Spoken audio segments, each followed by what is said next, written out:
couple of things that have happened last year, and actually a project that was initiated by Pennsylvania and New York 3 years ago, a first ever investigation of our fisheries by both Pennsylvania and New York environmental agencies. Jeff, we have Kristen Bowman Kavanaugh up next. Oh my God, Kristen, I'm sorry. Thank you, Sherry. I'm jumping ahead. I guess I was worried about getting to lunch. Yeah, we have a fourth presentation on reservoir management. We had the pleasure of meeting Kristen from the Delaware River Basin Commission in Philadelphia a couple of weeks ago. And she has been kind enough to be with us today to talk about an issue that's somewhat related to what Jennifer and Amy talked to, but separate in some ways too. Kristen is an engineer, and she is the Deputy Executive Director of the Delaware River Basin Commission. And she's going to talk to us about a exercise that is underway to look at possible expanded water storage throughout the watershed. So Kristen, I apologize for, I really did not forget about you. It was just a momentary glitch. Thank you for being with us. And I think you have a PowerPoint, and with that, you can take over from here. Sure, no problem. Thanks for remembering me, Sherry. Let me get in the right mode here. All right. Are you seeing slides in the correct mode? Yes, we are. Looks perfect. Thank you. Okay, thanks, Molly. Well, thank you for the invitation for me to be here. And I also enjoyed meeting yourself and your crew week before last, Jeff. My hands are sweating though, because I'm a little concerned about what Dan Plummer is going to think about my lighting. So I'm not going to look at the chat until this is through. But I'm hoping my background in chat get higher marks than Jeff's. While others were talking, I tried to shorten up my presentation a bit. I can't promise that I can do this in negative minutes, but I will try and do it a little quicker than anticipated so that the last speaker isn't taking the brunt of the time clock. I know you're familiar with Amy Shawcross and the work our operations group does, and I just want to highlight that we do other things as well outside of our operations work. The compact that established the DRBC in 1961 gives us very broad authorities in a variety of areas that include managing the water resource of the basin for a lot of diverse uses, everything from drinking water to sanitation, industry, recreation, and fisheries. But fundamentally, our core mission is to provide water security to the over 13 million people who rely on the waters of the basin. And to do that, we focus on water quality, water availability, water equity, and water resiliency. And today I'm going to talk about a storage study that we initiated earlier this year to support our work in water availability.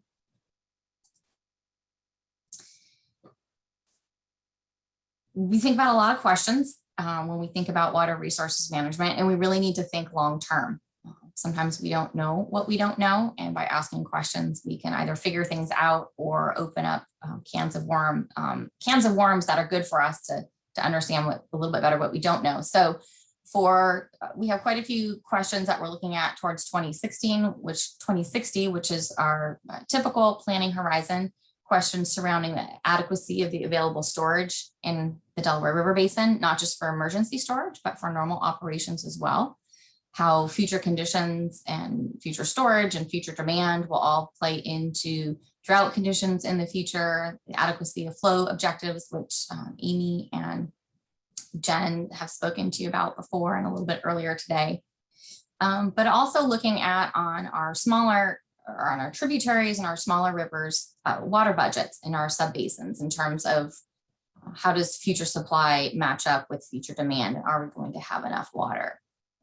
So with respect to storage needs, I will highlight a study that we just kicked off, and Amy talked about this a little bit, so I'll go over this quickly, that there are quite a few reservoirs in the Delaware River Basin. None of them are located on the main stem, they're all on tributaries, and they generally are single or multi-purpose reservoirs.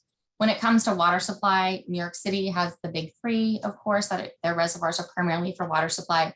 DRBC doesn't actually own or operate any reservoirs ourselves. We do have own water supply storage into U.S. Army Corps of Engineer reservoirs, Beltsville and Blue Marsh.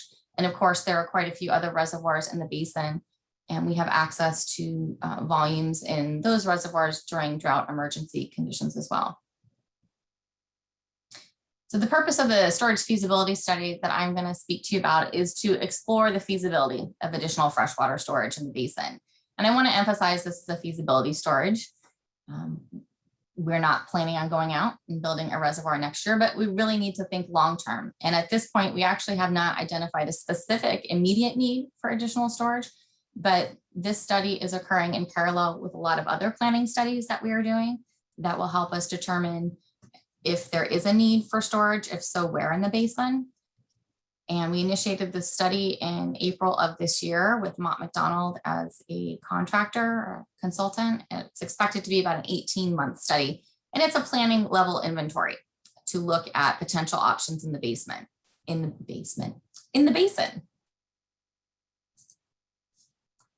The types of storage that will be considered in the study include a variety, new dams and reservoirs based on previous locations that have been identified in prior studies, as well as new locations that may be identified looking through GIS and other databases, modifications to existing reservoirs, that might be raising a dam on an existing reservoir, or purchasing or leasing additional storage in a reservoir owned by someone else, as well as operational changes that might make water supply storage available to DRBC. Also quarries, we're looking at open pits, whether they're operational now and might be retired in the future or currently already retired. This has certainly been done before. There are examples in New Jersey where Burke Township is an example, and others where quarries have been converted to other uses once their useful life is over. And also up in the Schuylkill area, in particular, subsurface mines with surface pool storage is an option that we'll be considering as well. The general study approach is best way to visualize it as a funnel. So we start off identifying plausible storage options, beginning with a list of about over 60 possible projects, likely suspects in the beginning, right? Some of the options that have been identified in the past, as well as new ones brought to the table by staff or by our consultant. And then categorizing, inventorying, and mapping those and screening out inferior options based on fairly limited data in the beginning. And that would be our gate one. So at our gate one, we would pass through about half of the options identified in the beginning. Then as we move into the second stage, we would develop we're working on, let me back up for a second. Gate one is where we're actually working on right now, and we're looking to near completion on gate one shortly. For gate two, we'll be developing project descriptions and evaluation criteria for further screening those options based on a semi-quantitative assessment to get that list of 35 projects down to about 15. And then the third gate is to take those 15 options, develop them further so we can get concept level cost estimates and compare them to one another. And then as part of gate three, score and rank them. And then with the top 10, provide details, more details, and in a final report with project briefs on them. Study updates are available already on our webpage. We established a webpage for the project back in July 2021. We also plan to provide periodic updates on the project to the public via our Water Management Advisory Committee. That committee typically meets about 3 times a year, but I anticipate might have a few special meetings just to provide more frequent updates on this project. The next meeting is on October 21st at 1:30. And there's a link here. I'll get it in the chat once I'm done as well. That if you'd like to be on the listserv to get updates for that committee, you can sign yourself up. You can self-select for that or any other committees that we have as well. I mentioned that this study is being done in conjunction with a lot of other planning level studies. So F.E. Walter Reservoir study was mentioned earlier. That's a U.S. Army Corps of Engineers study of which DRBC is a non-federal sponsor. The F.E. Walter is part of DRBC's comprehensive plan. So it's important for us to be involved in any studies involving it. We also have a 2060 projection study that will be released this month. And that is a project looking at groundwater and surface water withdrawals, looking at historical data and then projecting demands into the future, looking at all the different sectors. And then this will allow us to compare that against availability of water in the future. And that will help us define needs, potential needs for storage as well. Amy's involved in quite a few of the different water studies that we have, considering drought of record, considering effects of climate change on future hydrologies. And this, of course, involves reservoir operations as well. And not related to storage, but I did want to mention as well, since it's specific to the upper Delaware region, is we are also working on a habitat model that's being partially funded by a Delaware Watershed Conservation Fund grant. So thanks. I know there's a few of you on the phone or on the call today. So thanks for that support. And that report will be out by the end of the year as well. And a habitat model is a way to relate flows in the upper Delaware portions to habitat area and incorporating temperature impacts as well. So I think I went pretty fast there to try and catch up, and I will open it up to any questions about our work.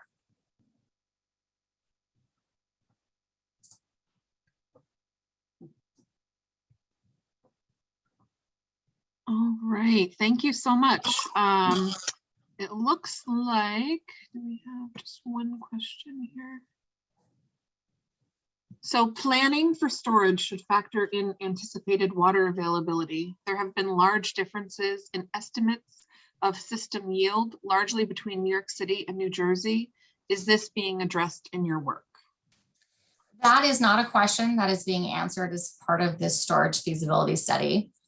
The study that I just highlighted is a DRBC study, and while we will certainly be sharing the results with the decree parties as it may inform their work and their list of studies that they have planned in the next few years, it's not being done specifically for the decree parties and does not address the question of system yield.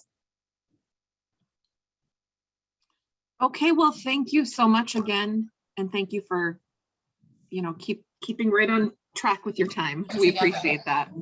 I'm not sure how my lighting is though. I It's think it's awesome. great. It's way better than mine, Kristen. Thank you All so right. much. That's Thank a you so good much, idea. Kristen. Very, very helpful. Sure. And we're glad you were here today. So, and